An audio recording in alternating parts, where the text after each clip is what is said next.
Yeah, ano? Ano na yung decision namin?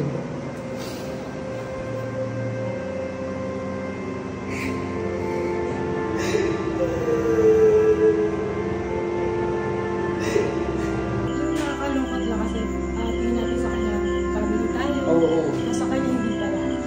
Parang sa kanya, napipilitan na lang siya sa mga ginagawa.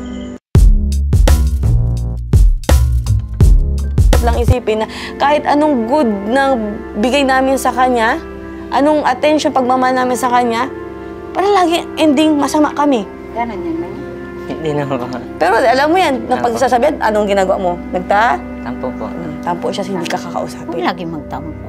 Buntis ako, alam niya naman yan. O nakaraan, di ba? Pagsabihan ko lang siya kasi nga, dahil nga hindi ko nga gusto yung sagot-sagot niya. Aba, ilang linggo hindi ako pinapansin. Iniiwasan talaga ako, hindi ako tinitingnan. Pag ganun ka, gaganon siya. Pag gumanon ka, pag kuninako mo cellphone, sabi niya lang sa akin sa cellphone. Kung may kunin mo yung cellphone ni Mami, nagpapako yung cellphone ni Mami, sabi niya lang sa akin, no? Tapos hindi tumingin sa mukha ko. Ano problema mo? Ito si sitwasyon ni Mami. Ako yung buntis, ako yung ganyan-ganyan. Kasi paano, yung bunga nga din, di ba? Nakaraan nga, nag-open forum sila mga boys. Usap sila. Kasi nagsumbungan eh. Alam mo naman, pag boys lang eh. Oh, nagkwento yung isa, ito ginawa ni Domeng. Totoo ba? Kanino? Alam mo may tulog, ba't kailangan mong bukas ng speaker at sumigaw-sigaw dyan? Sabi ko, may tulog pa si Darius. Yung nakakalungkot lang kasi tingin natin sa kanya, kabili tayo. Sa kanya hindi pala. Parang sa kanya, napipilitan na lang siya sa mga ginagawa. Tinatanggi niya ba? Kanina, yung sinitasan ni Diyos na, ba't ka nag-ML lang? Hindi. Hindi sabi niya gano'n. Eh, nung pinakita ni Diyos na may video, saka lang siya umami na, oo, sa kanya nang sinabi. Nakakainis lang. Nagbabantay siya sa iba, pero sa sarili niya hindi niya maano. Sasabihin niya si Darius yung sa map nga. Tapos, paglabas ko sabihin, Nay, tamad si Kuya Darius. Tamad. Kasi sabi ko, bakit? Tapos sabi niya, kasi sabi ko lang naman, kung wala kang ginagawa, mag-map siya. Ano nga pamangkin? Sabi niya, search natin. Sabi ko, huwag na. Okay. Sinerch namin, hinaya ko na lang kasi baka mag-ano. Magtatampo na naman. Sabi niya, search namin yung i-stock namin yung account niya. Tapos tignan natin yung mga video. Tapos nakita niya yung mga, pinanood niya sa akin mga video. Tapos, inano niya, tinignan niya yung mukha, inasar niya na mukha daw kalansay, gano'n. Wala lang din mata, parehas daw kami ni Yos. May video dun sa masayon, gano'n, ma-showy sa internet. Tapos sabi niya, nga, malandi. Nagsabi siya ng malandi na word. Sabi, uy, huwag yun. Sabi mo? Sabi ko, Kuya Meng, bakit sinabihan mo ng ganun si pinsan mo yun? Sabi ko, sumbong kita kay Tito Gi. Ang sagot niya, sumbong mo. Sumbong mo. Hindi mo na ako takot. Kasi nga, takot na ako pagalitan si Meng. Diba? Kasi pag pinagalitan mo si Meng, hindi ka niya kikibuin ng... Hanggang ngayon, di na ako. Diba? Kita mo? Paglabas ko pala dyan ng pinto. Alis na siya agad. Ba't di kita kinakabo pag kumakain na? Paano po? Diba maabot siya sa akin? Pinakatapit niya lang ako. Tapos turo niya lang. Turo. Parang gusto mo paabot. Hanggang tapos turo mo lang sa akin, ano papakuha mo?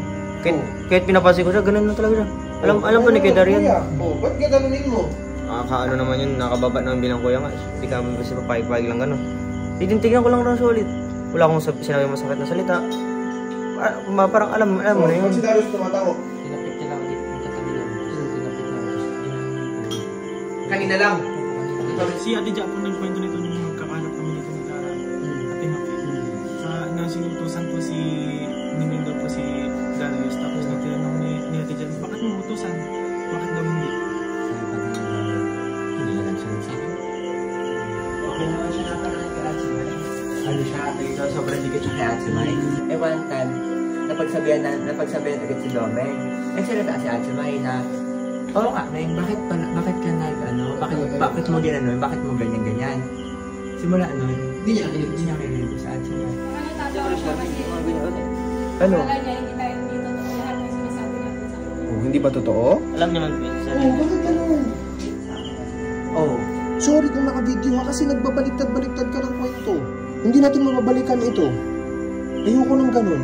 Darating yung panahon, malaki ka na, maiintindihan mo na to, matatawa ka na lang dito sa nangyayari. Gusto ko lang meron kang alaala na, Kuya Meng, huwag mo nang ulitin to, please. Kasi marami ka pang madadaan ng tao. Paayusin mo ang pakikisama sa kanila, hindi yung lagi kang may sinisiraan. at meron kang laging hindi nirerespeto.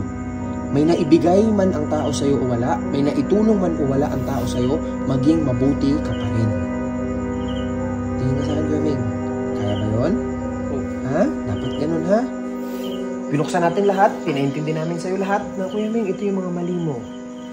Bakit? Para pag dumating ka sa ibang tao, dumating ka sa ibang pamilya, dumating ka sa pamilya mo, alam mo kung paano maging isang bata at para maging isang anak. So, lagi mong isipin yun. Lahat ng gagawin mo, kung walang magandang may babalik sa'yo, magawin. Game? Okay tayo? Ha?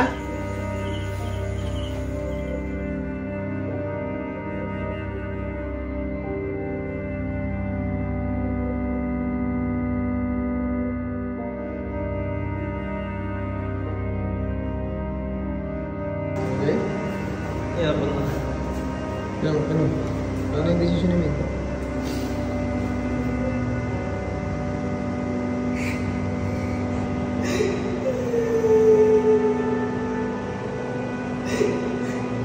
Bumagsak na to si Jay. Umiyak na.